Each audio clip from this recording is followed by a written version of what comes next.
Okay, we're officially live. Okay. So, hello everyone. Thank you so much for the audience actually being online with us today. I'm Veronica Tomova, Head of Research and Development Department at the International Balkan University. It's my greatest pleasure and honor hosting this event in partnership with the Global Entrepreneurship Week. So I would like to welcome you all in my behalf, in behalf of International Balkan University, and I would like to extend a big thank note to the national coordinator, Simona Chaminska, and I will invite her with opening speech so we can continue with the event dedicated on the academic spin-offs in time of COVID-19, the relationship between education and entrepreneurship. I can promise that we are actually looking forward to a very exciting event. I'm encouraging all participants and audience that we have here on site, our students, and to the online audience we have through the streaming on the social media and through the Zoom link to join us with asking questions at the end of the session, so we can actually have an interactive discussion. So the national coordinator of the Global Entrepreneurship Week, please.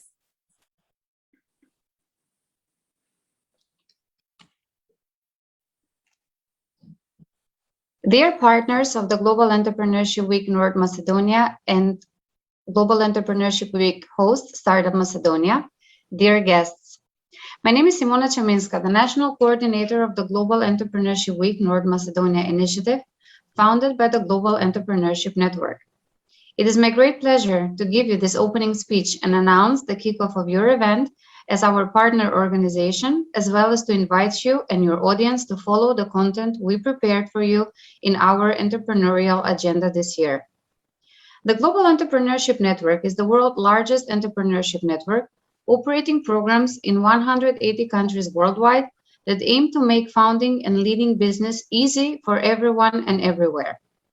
One of the most famous initiatives of the Global Entrepreneurship Network is the Global Entrepreneurship Week, that is celebrated each November in 180 countries through 40,000 activities organized by 20,000 partners that reach about 10 million people. This year, the GEW is being organized between 8th and 14th of November. Startup Macedonia has been hosting this initiative since year 2018.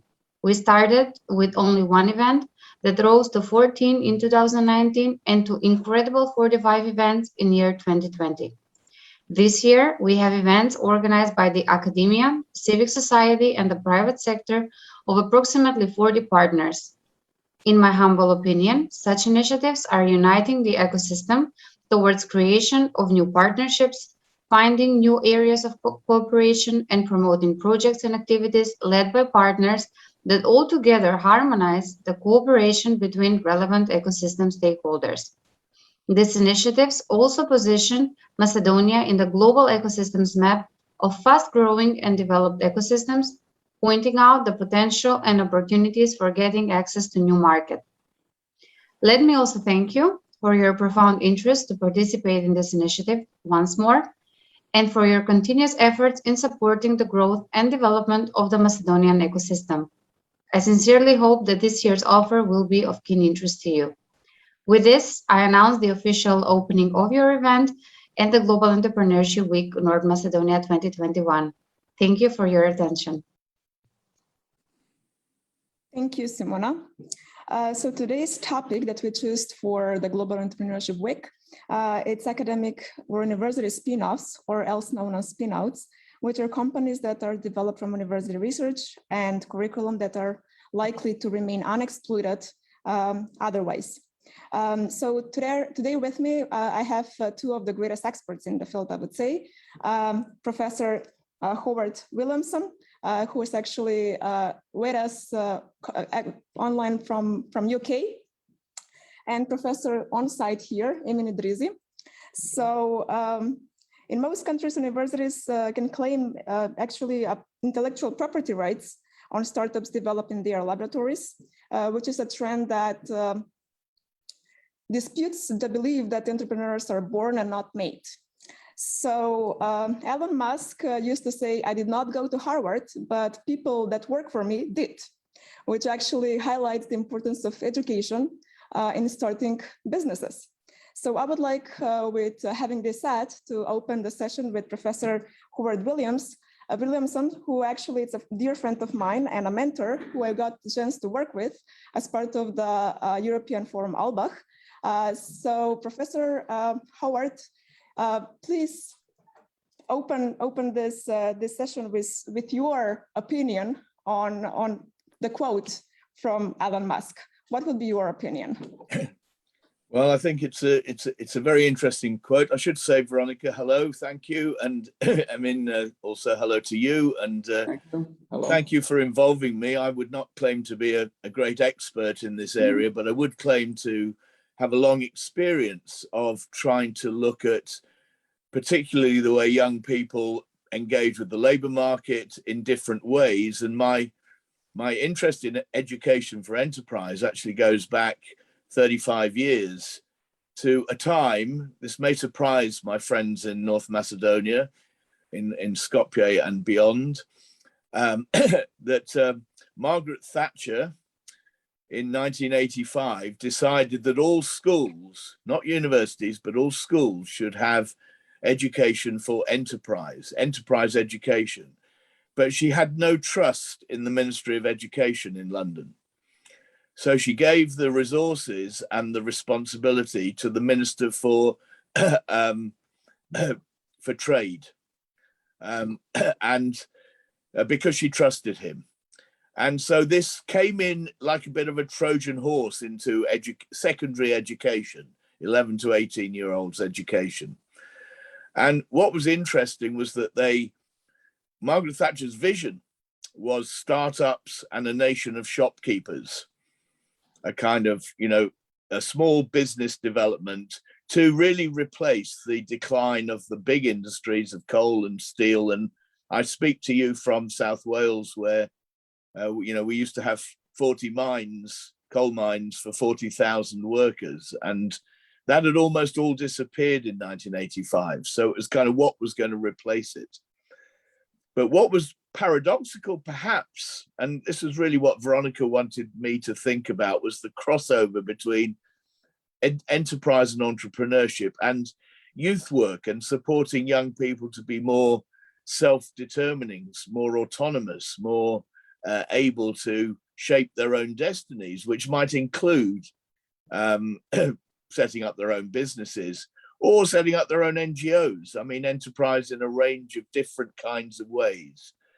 And what was happening in schools at that time was that some teachers right across the political spectrum seized the opportunity to do education for enterprise because it allowed teachers to interpret what they were doing in a range of different ways. So some were very hard-nosed, business-focused enterprise education curricula, and some were much more kind of participative, group work, community education-based enterprise education.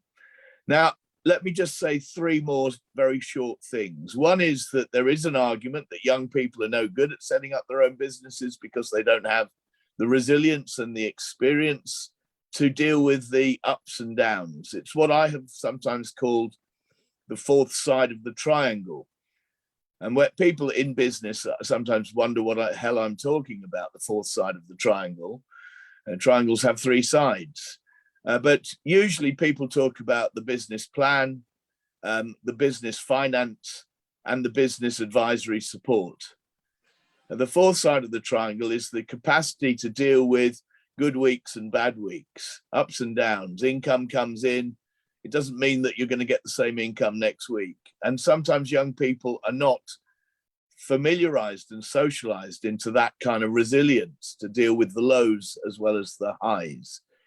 The second point I wanted to make was that when I did that research all those years ago, that evaluation, we talked about education for, through, and about enterprise.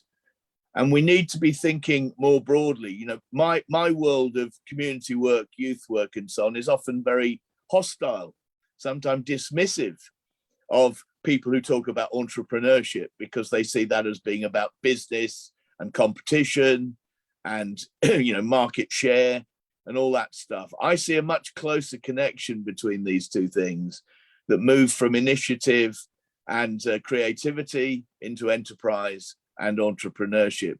So I think it's important to think about those words for, through, and about. That but whether it's schools or universities, you're not talking just about educating for entrepreneurship or for enterprise.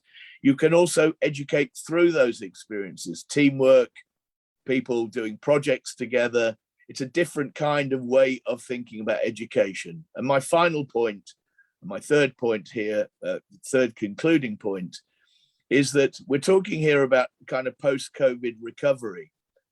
And we all know that the pandemic has created a lot of anxiety in young people, a lot of mental health problems, a lot of learning loss, particularly for young people who don't have the right technology, the right devices, the right privacy, and so on.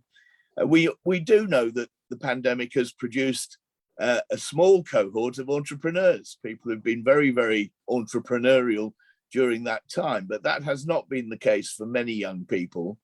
And now we're talking about learning recovery and compensating for learning loss, and also thinking about the other big issue, which is not about health and COVID, but it's about the economy and unemployment. And it's about how young people are socialized and educated into thinking more broadly about their future labor market possibilities. And to do that, I think the starting point is that we need to embed a stronger non-formal education curriculum into both schools and universities. And Veronica knows this in terms of our shared experience of European Forum Outback, where it's very participative between so-called students and so-called teachers. And some of those teachers are immensely impressive and powerful and reputationally significant individuals, but they are expected to engage with their students. And we've had this past year, we had what were known as the challenges, and around 3 themes of climate, economy, and finance. And young people, groups of young people from all over the world have been working in teams to develop their challenge ideas in order to be supported further financially in taking their business plans forward.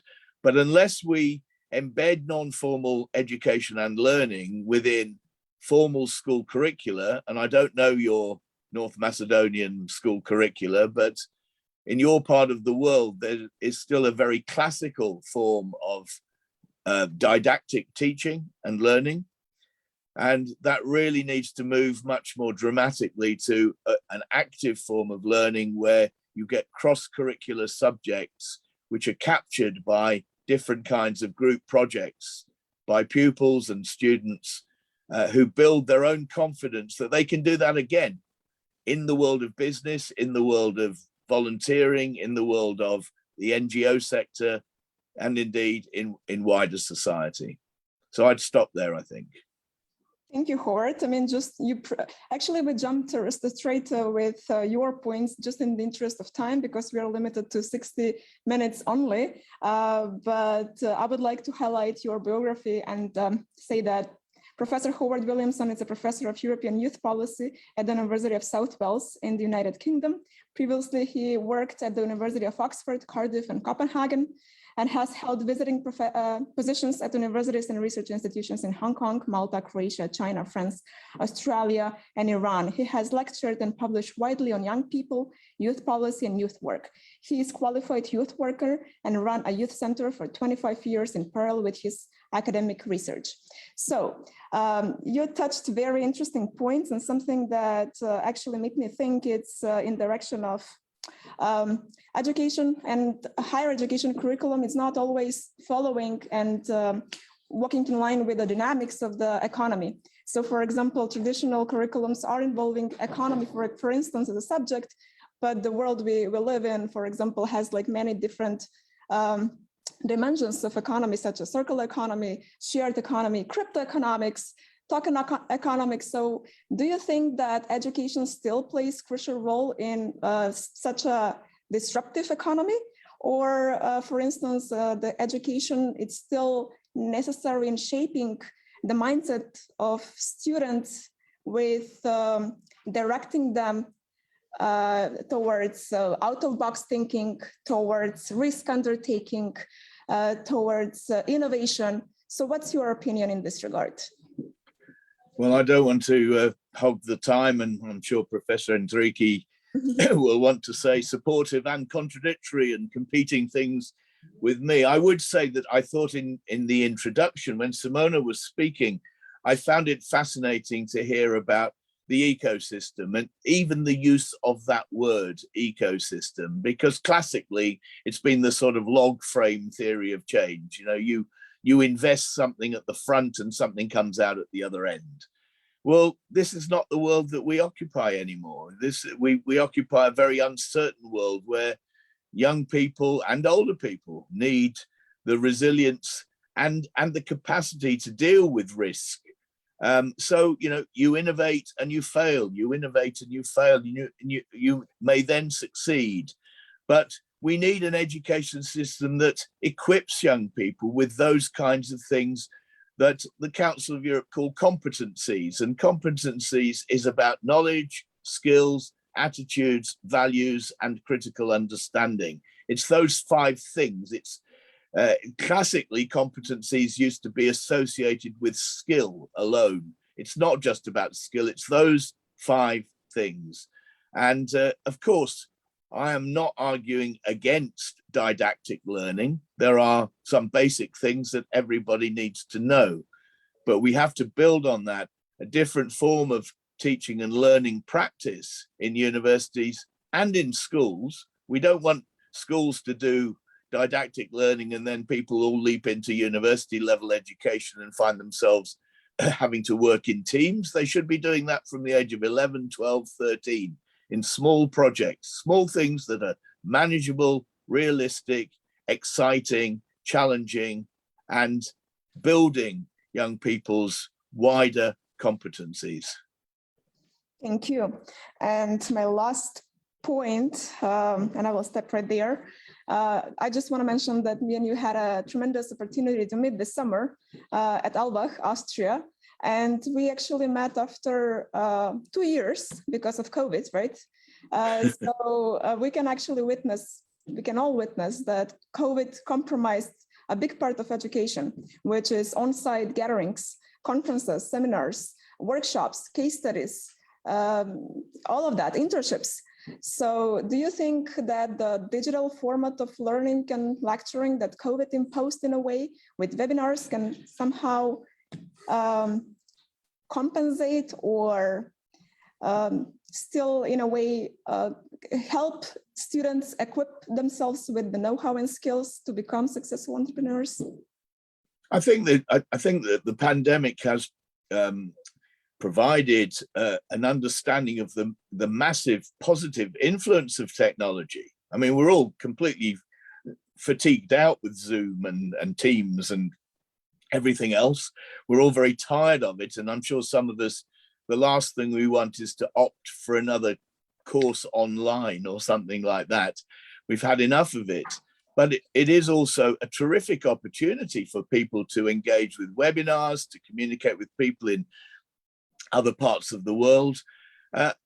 Once again, we have to see it, to use an old English language cliche, we have to see it as another tool in the toolbox. And we have to recognize that, sort of online engagement has enormous potential, but we have to do 2 things. We have to say it's not the only thing that we can do. We also need face-to-face, physical, much more spontaneous kind of engagement. We also have to recognize, and I contributed to writing a book 25 years ago called Youth in the Information Society. And you open some of those pages and they could have been written yesterday. And you open other pages and they feel like they've been written 500 years ago. because times have moved on. We have to recognize that the resources for online engagement in learning are incredibly differentially distributed. And so, you know, I mean, just to take my own household, you know, my children have got their own bedrooms, they've got decent computers, they have hardly suffered learning loss. They're teenagers, they've hardly suffered learning loss during this pandemic period. Whereas I've been also working with young people where a whole set of brothers and sisters have been sharing a mobile phone in order to try to maintain their learning. So we have to remember that the capacity to engage with online teaching and learning is very different for different people. And until we level that playing field, we have to be very careful about saying that online learning is, you know, one of the key ways forward. Thank you. So, Howard, you once again proved that you're a great friend, but not only of mine, but also from now on from a friend of International Balkan University. I would thank you deeply for your participation, knowing how tight it's your agenda, that you find time to participate in this discussion. All questions that are addressed to Professor Howard, I will collect, and I will communicate the questions with Professor Howard after this session, since he has responsibilities and has to leave us a few minutes before the closure of this event. So, Professor Emin Idrizi, yes. Professor of Educational Technologies at the Faculty of Education, International Balkan University. It's a professor with demonstrated history of working in the higher education industry, and is here with us today to highlight the implications of online education for teaching and learning. So, Professor, thank you for your time. Thank you for your invitation. Pleasure. So how would you, in main key points, would explain the implications that we are facing nowadays with the pandemics and how they can actually reflect short-term and long-term on the educational process? Thank you very much. It's a pleasure to be in this event. I would like to, say hello to everyone, especially Dr. Williamson. I want to point out something at the beginning that we are very in line with, I'm very in line with Dr. Williamson. In fact, I'm going to mention some of the points that he actually did, of course, from maybe another perspective. So the spread of, COVID-19 has had an enormous impact on people's lives, has challenged, the people's health and so on. The same could be said for education. Many schools have been closed. They've closed doors. They've migrated into online mode and so on. However, something that we need to point out is that COVID-19 effects should not be, COVID-19 effects, I mean, on education, have not been necessarily negative in nature. There are some positive effects that I would like to point out and elaborate in this speech. So COVID-19 sped up many pre-existing trends, which actually started a long time ago, which would require a lot of time, maybe decades, maybe more than that, to develop on such scales that have developed through during the COVID-19. So today I will briefly discuss three educational trends that have been accelerated by COVID-19. In addition, I will discuss why these educational trends are relevant to the maybe current and future entrepreneurs. And these includes, I'm going to talk about digital literacy. I'm going to talk about lifelong learning and continuous professional development. And lastly, I'm going to touch upon the rise of online education and what that means for maybe current and future professional entrepreneurs, considering that we're living in the Balkan area, in developing countries. So what we can take advantage of this particular circumstance that we're in. So schools, especially university, have gone through enormous, far-reaching, transformative changes at technological scale. Something important to point out here is that students have engaged in many of these digital literacy activities, including e-learning, using digital materials, utilizing and evaluating online materials, using various apps, and so on. So we're dealing with something that has never occurred before. Students, especially our students in our country, have used these as never before. So in other words, we can freely say that our students have become more digital literate than ever before. So this will surely serve them in the future if they, in case, become entrepreneurs. One benefit of this also with championing digital literacy is students can be prepared for what comes beyond the higher education. And that includes lifelong learning, CPD, and so on. I'll be talking about that a bit later on. Something we can do as universities, especially at this part of the world, we can use this momentum to introduce digital literacy as a core concept, as a core course, maybe in our university curriculums. Why not in high schools as well?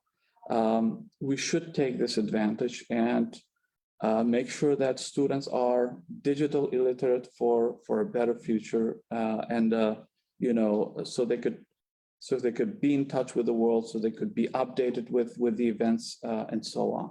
The second point that I want to make here is that the pandemic has also had an enormous effect on transforming learning. So it has transformed how we learn, how much materials we can actually utilize, and as well as how much training opportunities that we have. It's something that Dr. Williamson mentioned earlier.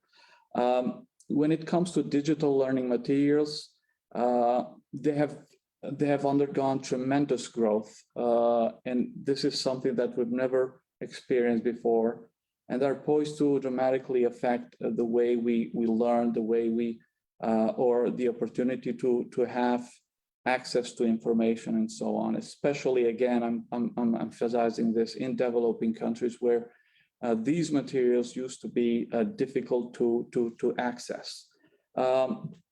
Another very important point I would like to emphasize here is that learning and training opportunities.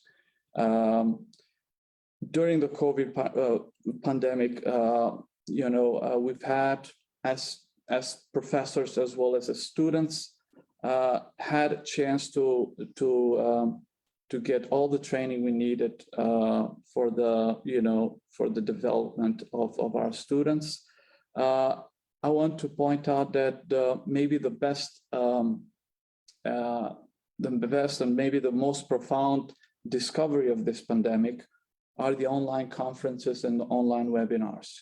It's something that Dr. Williamson mentioned earlier. And I think this is the biggest discovery of this COVID-19 in terms of getting the training we need. Why is this important? It is because for our students, for our graduates, this will be a good opportunity for them to keep themselves trained, keep themselves updated, and so they could compete, or they could be competitive in the world market. So if we look at this from maybe a wider perspective, similar to what we know of as the world as a global village, now I think we're experiencing the world becoming a global classroom. In which everyone has access, everyone can learn, everyone can be updated, and where everyone could be professionally developed and so on. So these trends also pave the way for what we call as lifelong learning and, for the continuous professional development. We'll have a world in which our graduates hopefully will have the ability to engage in lifelong learning, considering the digital materials they have online. And these materials online, of course, are more resourceful than ever before, more accessible. Also, the trainings, the webinars, and so on I think, are here to stay. And that means more flexible, more affordable for many graduates and many entrepreneurs in the world, as well as in our country. What universities could help in this particular aspect is that I think they should train prospective entrepreneurs in how to engage in lifelong learning. What are some resources they can use so as to make sure that these potential entrepreneurs have all the training, have all the knowledge they need beyond the university studies.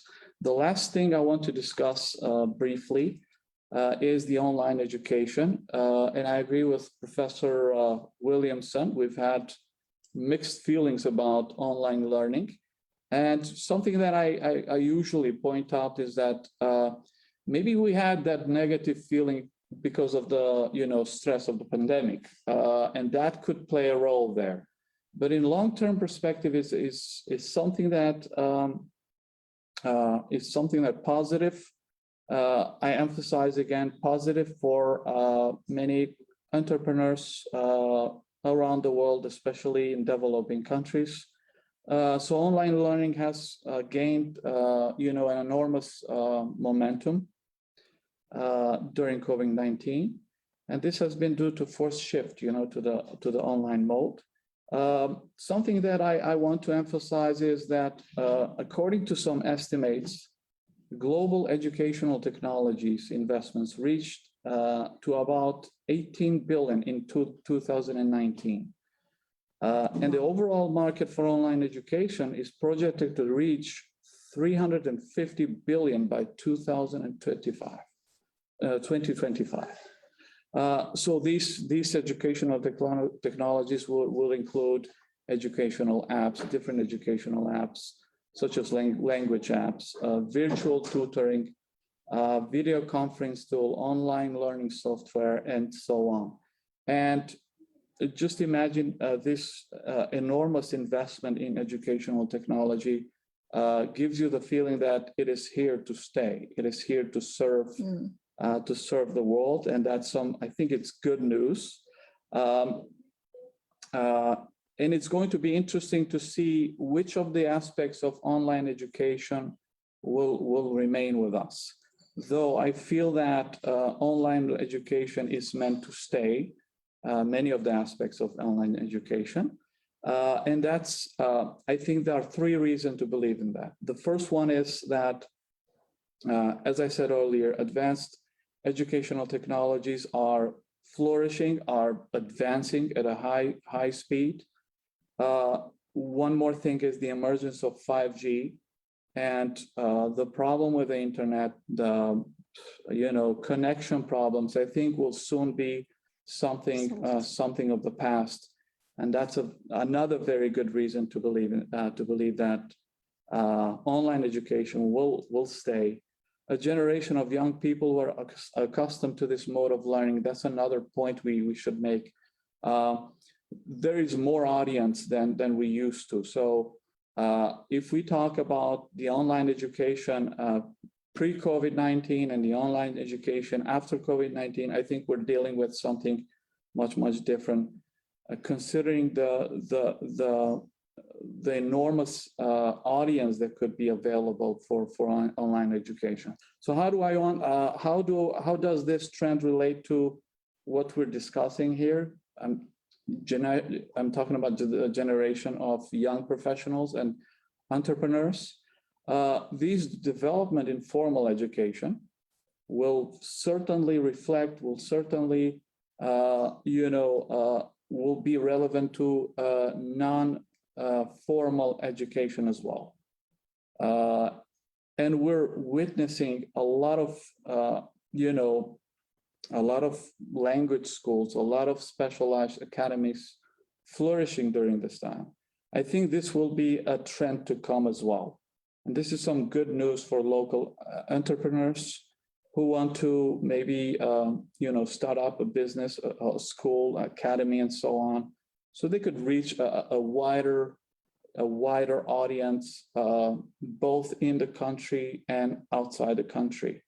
I want to mention one example, which is very relevant to mention. Many language schools in US and Britain are actually providing language services in China, which is a huge market for language teaching.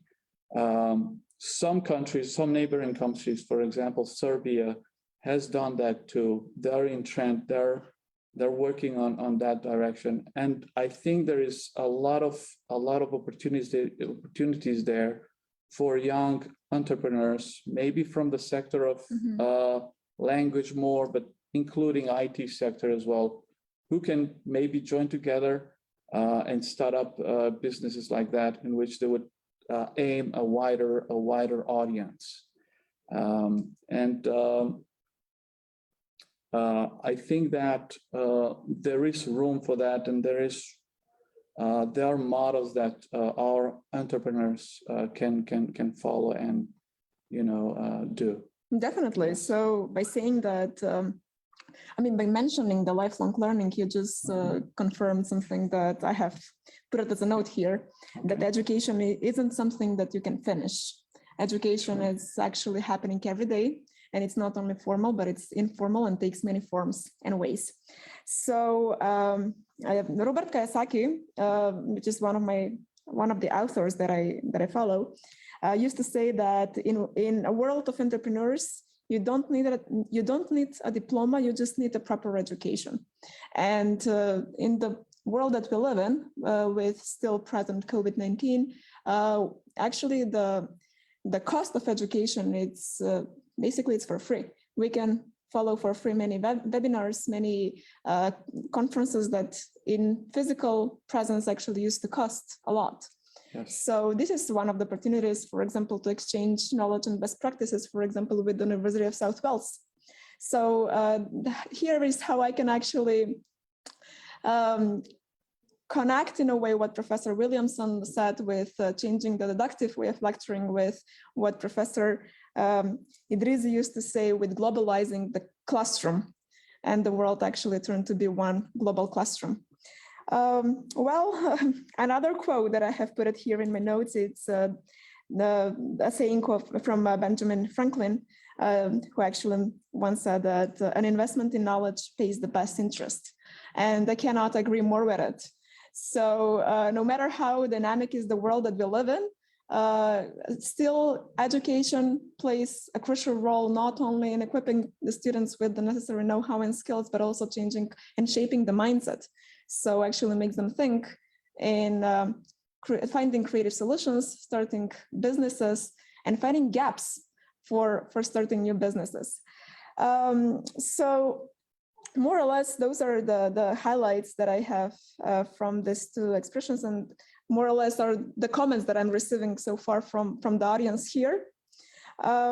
Something that maybe I would like to address as a question is, do you think, for example, specifically for academic spinoffs, which are companies that emerge from cooperation from university research curriculum and companies, for example. So for the role of university here is changed, not from only lecturing and learning, but also incubating and even accelerating business ideas.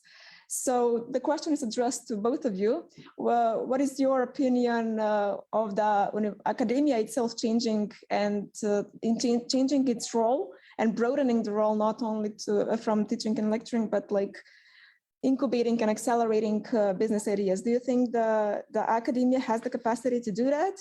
Or you think it's like contradictory with intellectual rights and how that intellectual property is going to be regulated in that segment. So, Okay. Who wants to start? Well, I will have to leave very soon in just a few minutes. So can I just thank you, Emin, for what a great presentation. And I took a lot of notes when you were speaking. I hope you agree with me. And very interesting. Yeah, and I mean, we should add life-wide learning as well as lifelong learning. That there's a sort of breadth of possibilities for learning in the community as well as within educational institutions. And I think that relates to your question, Veronica, because I mean, there are entrepreneurs within universities. I mean, increasingly universities allow and enable good teachers to also promote their products in the market. Otherwise, they would leave and make more money doing that, and then you would lose the good teacher. But there has also been a bit of a barrier and a bit of a firewall between this view that you can't teach entrepreneurship. So who are these people who are just university lecturers? They must be failed entrepreneurs, otherwise they'd be out there being entrepreneurs. So who are they to tell me how to run a business, and so on and so forth. So there are those kinds of tensions that have prevailed in the past, but I think I think there's a greater convergence. And again, back to that term ecosystem, that we are increasingly talking about partnerships. That was mentioned in the introduction again, joined up working, cross-disciplinary activity, transversal thinking. More and more we are recognizing that the way we take our societies forward, whether that's business, politics, or the sort of community sector, is through harnessing the engagement and the commitment of very different kinds of people, whether that is faith groups or uniformed organizations, and so on and so forth. So I think universities really need to be looking at their links and ties to local business, to local communities, and seeing those as learning opportunities for students, as well as enterprising opportunities for the institution. So you get this kind of crossover. That would be my answer to, or my attempt to answer your question. Fantastic. Thank you, Professor Howard, once again for your time. We are aware that you got to run, so we wish you a great day and looking forward to hosting another event, hopefully in near time soon. Thank you, but I will also just wait 2 or 3 minutes and listen to my colleague's views to see what he has to say. Sure, you're welcome. And thank you. Though I'm not from the field of business and entrepreneurship, I think that there should be. I agree totally with Dr. Williamson that there should be some kind of interaction between universities, studies, and the local businesses. But something that we would have maybe as a barrier, that we don't have enough business or businesses so as to be fully informed of maybe world trends. So that could be an obstacle.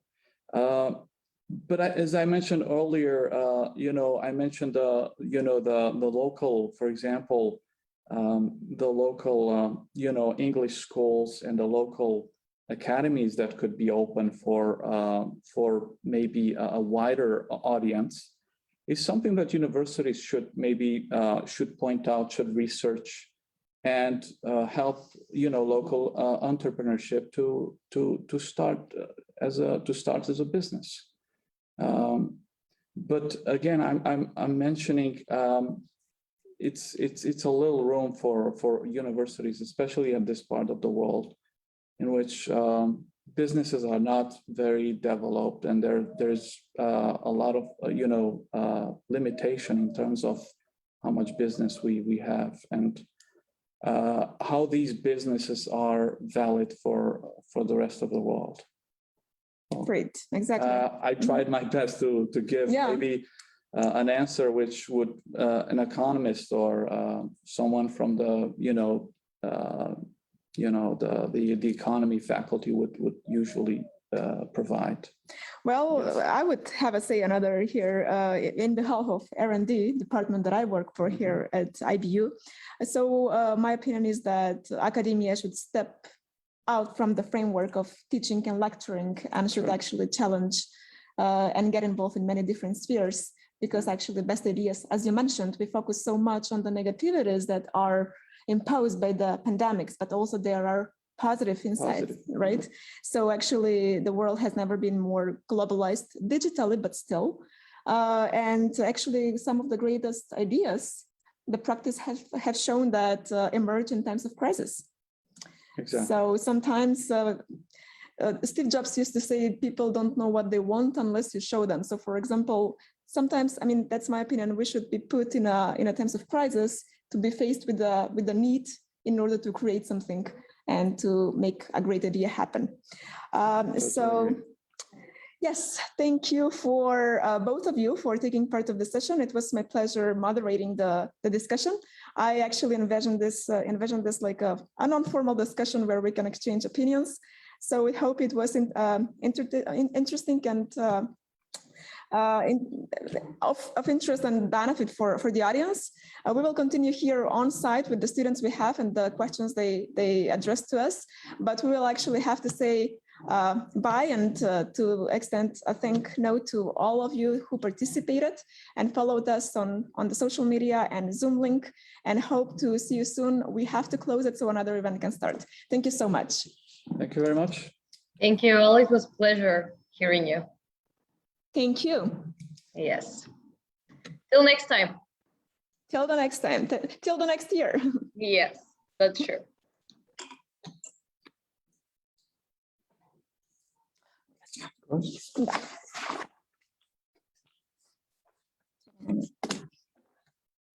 Still live.